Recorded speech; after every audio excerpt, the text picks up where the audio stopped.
So here we are with this season review. This is the first time I've seen it, and we'll go through it together. The new arrivals is the very first chapter. So, of course, Jamal Blackman came in on a free transfer. He's played 3 times with a very decent average rating, so he's not let us down. I notice as well that there has been some interest in him, so it may be that we will sell him this season and get a decent profit on the free transfer. But the board have rated him a B+ signing. They're very happy, mainly due to it not costing the club a lot of money. We then move on to Liam Castrati, who for me has been our signing of the season. He played 28 times with 4 substitute appearances, scoring 23 goals with 5 assists. He has an average rating of 7.25 as well. And the board have only granted him a C+, mainly due to the lower wage than they were expecting. I mean, this guy has been head and shoulders our best player this season, even probably above Emi Buendia, and a £5.8 million for what he has returned to us.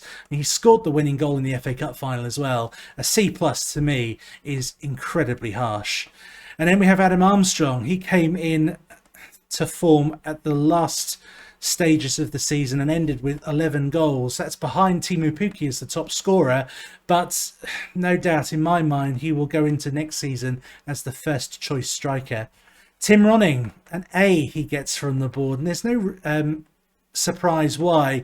He has made 47 appearances, making him almost ever present this season. He has 1 assist, which is interesting, doesn't it? Conceded just 48 goals with 12 clean sheets. So despite a poor start, he has done very well for us. Just 1.9 million, such a small fee. Oliver Skipp, he was my deadline day signing, wasn't he? A loan signing where he has played 31 times with 3 goals and 3 assists. Tottenham should never let him go, really, particularly given how far down the table they finished it. With him, he got an A-. If I can pick him up next season, maybe we will look to do so. Who knows? It may be the end for Ollie Skipp if Tottenham decide they want to play him in the team. Carlos Elena, we picked him up for just 2.4 million. He fell out of favour at the end of the season, but he scored 6 goals and 8 assists. And again, the board have given him a C+.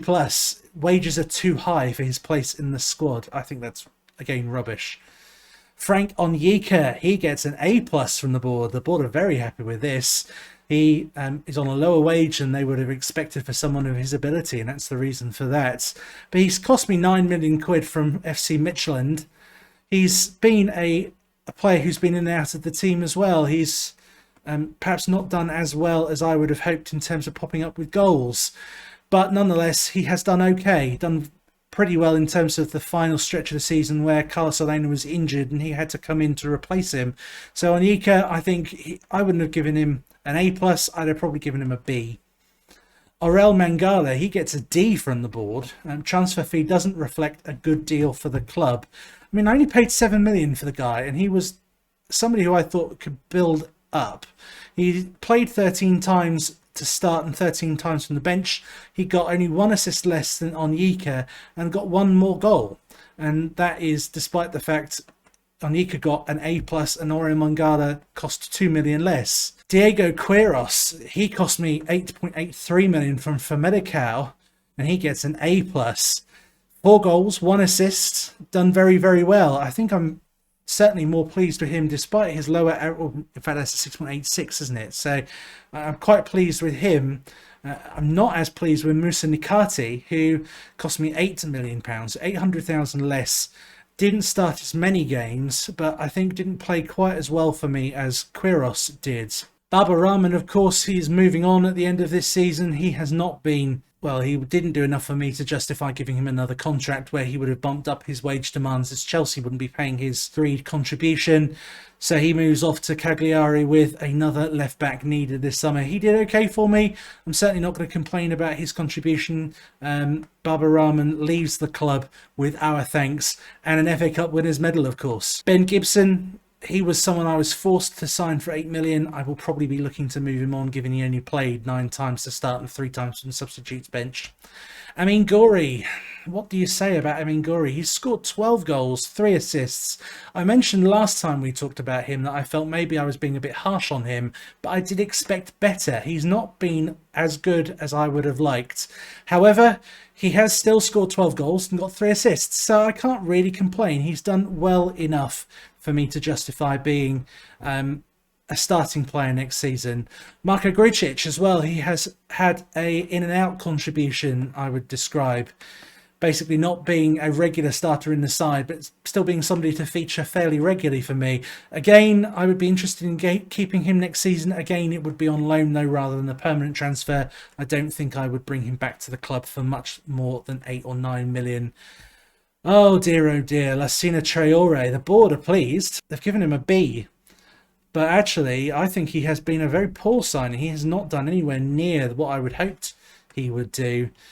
He has a lot of potential still. He will grow, and I'm hoping that that will eventually mean he comes good for the club. But if I got a big bid in for him, I would let him go in a heartbeat. I really would. He has not been as good. It's been described as a season to remember. With an FA Cup under our wing, we did very well. I mean, Castrati, as I say, he is a very wonderful.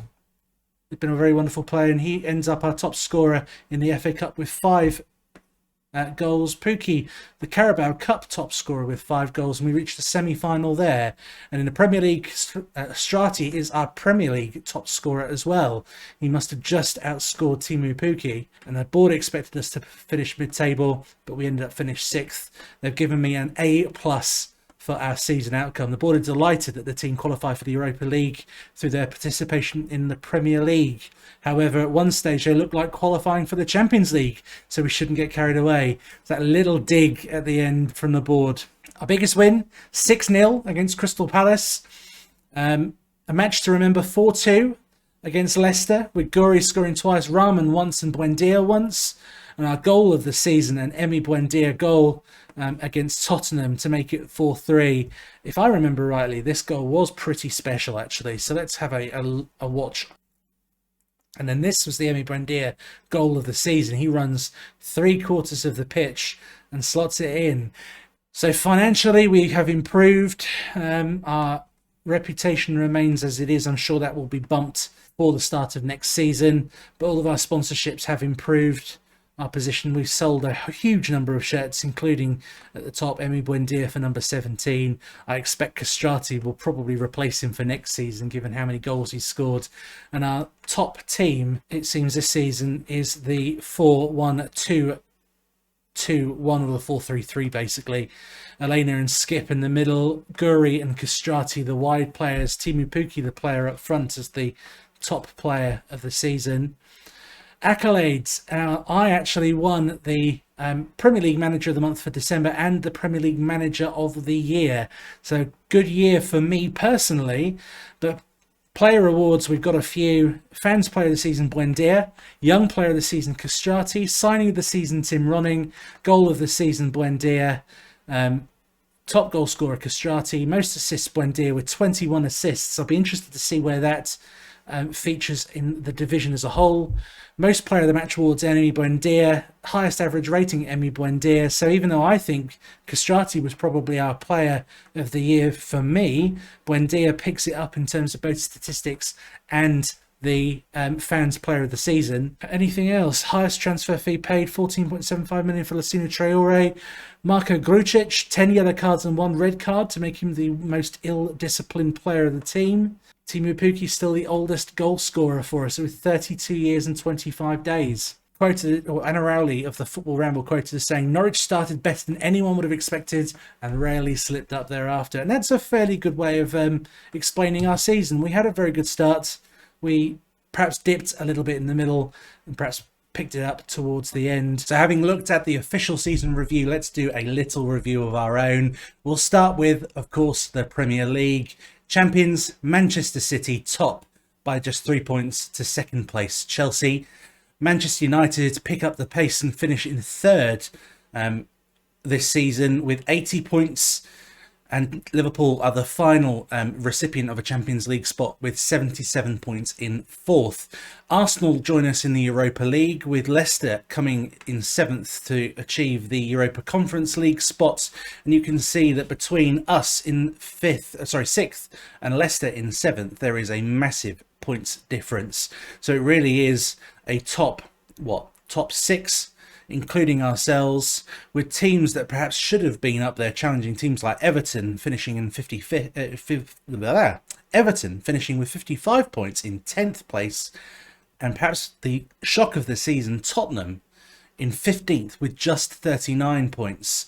A lot of their players are going to probably be chomping at the bit to get out, I would have thought. And it might very well be that we'll have to have a look and see if there's anyone worth pinching. The Championship saw the return of 3 recently relegated Premier League sides. Brighton and West Ham were relegated when we went back up, and of course Watford were relegated when we were originally at the start of the save. The question next is, where do we go from here? Well, the squad that we've got here is clearly a strong one. To finish 6th place in the Premier League is no mean feat, but we are still going to need some improvement in order to stay there. Second seasons are notoriously more difficult than the first, as teams will give you far greater respect, will make it far more difficult to break you down, and will make things more difficult for you overall. So I'm not expecting next season to be a 6th place finish. I'm not expecting next season to be an FA Cup win. That first season back in the Premier League is usually always the best, because you've got momentum, because you've got the element of surprise, because teams don't necessarily know how to work you out. Now that they do know how to work me out, I would expect an upper mid-table finish, where I was hoping to finish this year, and maybe a decent cup run in either the Europa Cup the Europa League, I should say, or one of the other cup competitions as well. If I get those things, it will be generally considered a successful season. I'm certainly not expecting more cup success or even more league success. But in terms of purchases, well, we do need to look very carefully at trimming this squad. We have got players within this squad who have barely been used. Ben Gibson, he made just 12 appearances the entire season. Josh Doig, he went out on loan later on. He got just the 1 appearance. Xavi Quinteras 15. Rocky Bullshiri has 7. Players like this, Kieran Dow, he has 14 plus 7, 21. Players like this are going to eventually become unhappy, and are going to eventually take the rest of the team down with it. I am very, very big on keeping everybody happy and keeping everybody motivated. That is, I think, the key thing in Football Manager. And I think a decision is also going to have to be made on Lassina Traore, a player who came to me considered to be 3-star current ability and has now degraded to a 2.5-star. But with so much potential on his hand, is he worth keeping around in order to try and realise that potential? Or is it worth cashing in now and seeing if we can find somebody else who will perhaps be able to offer a bit more to the team than he has been able to do? So those are the things I'm going to be considering over the close season, and it will be obviously interesting at the end of it all when you come back and to see us at the transfer special as to exactly what has taken place.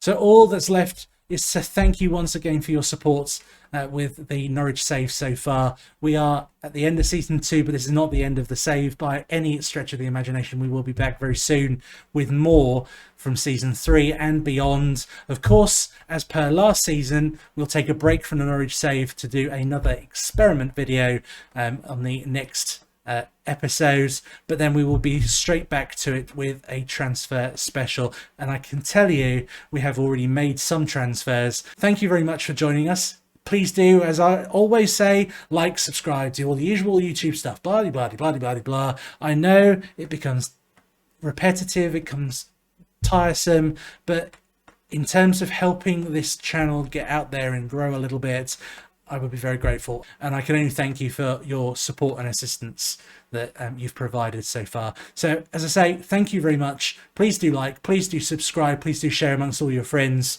and do get in touch. Twitter, YouTube comments, I will hopefully respond to everything, but if I'm not able to, then please do accept my apologies. But thank you very much. Join me next time where we get into season 3 and with a few hopefully interesting transfers for you to get your head around. So thank you, take care.